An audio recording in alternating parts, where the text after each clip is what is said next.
गौतम बुद्ध ने कहा था कि अगर आप इच्छा रहित हो जाए तो आपको आत्मज्ञान की प्राप्ति हो जाएगी। लेकिन हमारे जीवन का हर काम इच्छा से करते हैं, तो फिर किस ओर संकेत कर रहे थे गौतम बुद्ध? आप किस चीज की इच्छा करते हैं? क्या आप किसी ऐसी चीज की इच्छा कर सकते हैं जिसे आप नहीं जानते? आप केवल उसी चीज की इच्छा कर सकते हैं जिसको आप जानते हैं, या उसी चीज के थोड़े बेहतर रूप की। दूसरे शब्दों में, इच्छा करने से आपको वह तो मिल जाता है जो आप चाहते हैं,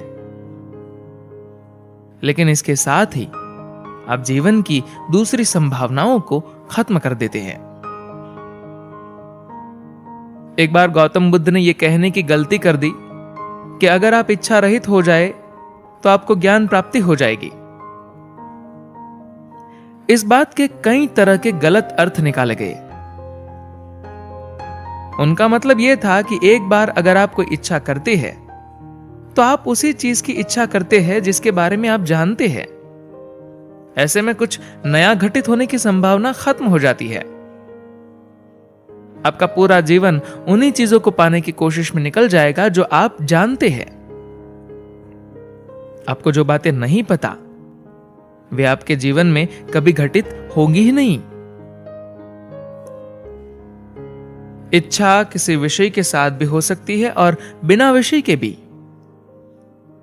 अगर आप इसमें विषय को जोड़ दे तो विषय तो हमेशा वहां से ही आता है जो पहले से आपके मन में है। आप एक बहुत बड़ी इच्छा पैदा करें, किसी चीज के लिए नहीं, किसी इंसान के लिए भी नहीं, बस एक बहुत बड़ी इच्छा। ये कैसे किया जाए? अगर आप ये जान जाए तो आप पाएंगे कि आपके जीवन में जो भी होना चाहिए वह बिना आपके सोचे अपने आप हो रहा है। आपको उस सब के लिए सोचने या मांगने की जरूरत नहीं होगी। ईश्वर आपके दास हो जाएंगे, वह आपके काम करेंगे। आपको उनकी पूजा करने की भी जरूरत नहीं है और न ही कुछ मांगने की। आपको बस एक बहुत बड़ी इच्छा पैदा करनी है जिसका कोई विषय न हो, कोई दिशा न हो, बस एक विशाल ऊर्जा हो। क्योंकि आप जिसे इच्छा कहते हैं वह ऊर्जा ही है। इस ऊर्जा को इधर उधर की चीजों के पीछे लगाकर आप इसे बेकार में खर्च कर रहे हैं। अगर आप अपनी इच्छा को विषय रहित बना ले, एक इच्छा जो बहुत बड़ी हो, खुद आपके अस्तित्व से भी बड़ी, और किसी व्यक्ति या वस्तु के लिए न हो, तो आप पाएंगे कि जीवन चमत्कारिक तरीके से घटित होने लगा है। जिन चीजों की आप कल्पना भी नहीं करते थे वे आपके जीवन में होने लगेगी, क्योंकि अब जीवन ऊर्जा अपने चरम पर है। अगर आप अपनी जीवन ऊर्जा को चरम पर रख सकते हैं तो वे बेहद खूबसूरत चीजों को आकर्षित करने लगेगी। दूसरा कोई रास्ता नहीं है। अगर आप अपना जीवन कुछ खास और सीमित लक्ष्यों के साथ जी रहे हैं तो इच्छा पैदा करने और उसे पूरा करने में कोई बुराई नहीं है। लेकिन अगर आपके जीवन का लक्ष्य उन सभी चीजों से परे जाना है जो अभी आपको पता है, तो आपकी इच्छा विषय रहित होनी ही चाहिए। हमारा एक कार्यक्रम है जिसका नाम है भाव स्पंदन। इस कार्यक्रम में एक जबरदस्त इच्छा पैदा की जाती है, एक ऐसी इच्छा जो खुद आपसे भी बड़ी हो। यह इच्छा न तो किसी चीज के लिए होती है, न किसी इंसान के लिए। यह इतनी विशाल होती है कि बस आप अपने शरीर से बाहर निकल जाना चाहते हैं। जब ऐसा होता है तो लोग बिना किसी कारण के ही परम आनंद में आ जाते हैं।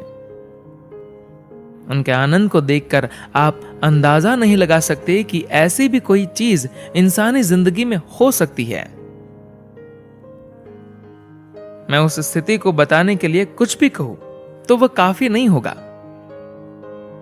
वह इतना जबरदस्त भाव होता है कि आप उसकी कल्पना भी नहीं कर सकते।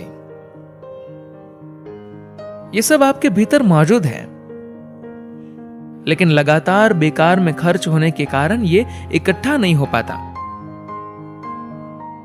बस 3 दिन तक अगर आप अपने विचारों में कोई विषय न जोड़े, आप बस बैठे रहे, तो आप पाएंगे कि आप परम आनंद से भर गए हैं।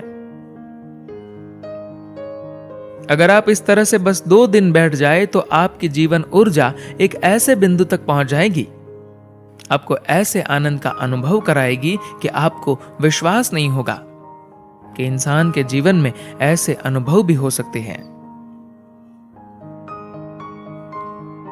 इस जीवन ऊर्जा को छोटी चीज न समझे। ये इस जगत का स्रोत है। इस शरीर की रचना भीतर से हुई थी, इसीलिए जगत का स्रोत वही मौजूद है। अगर आप इसे बेकार न गवाए, अगर आप इसे खास तरीके से संभाले रहे, तो यह विस्फोटक हो सकती है, क्योंकि इसमें सिर्फ एक ही शरीर की रचना करने की क्षमता नहीं है, यह पूरी सृष्टि की रचना कर सकती है। जैसे ही आप इसके संपर्क में आते हैं, आपका जीवन पूरी तरह से अलग हो जाता है। तो अगर आप इसके संपर्क में आना चाहते हैं, तो आपको छोटी मोटी चीजों के पीछे भागकर अपनी जीवन ऊर्जा को यूं ही बेकार नहीं गंवाना चाहिए। इसी सिलसिले में इच्छा रहित होने की बात कही गई है, और इसी संदर्भ में ब्रह्मचर्य और सन्यास की। दरअसल इन सब बातों को बुरी तरह से तोड़ मरोड़ कर पेश किया गया। हर कोई कहता है कि इच्छाएं छोड़ो, ये करो, वह करो। आप अपनी इच्छाएं छोड़ ही नहीं सकते, लेकिन आप इच्छा को विषय वस्तु से अलग ले जाकर उसे एक विशाल तरीके से विकसित अवश्य कर सकते हैं। इतना विशाल कि वह भौतिक सीमाओं की परिधि में सीमित न रहे। धन्यवाद।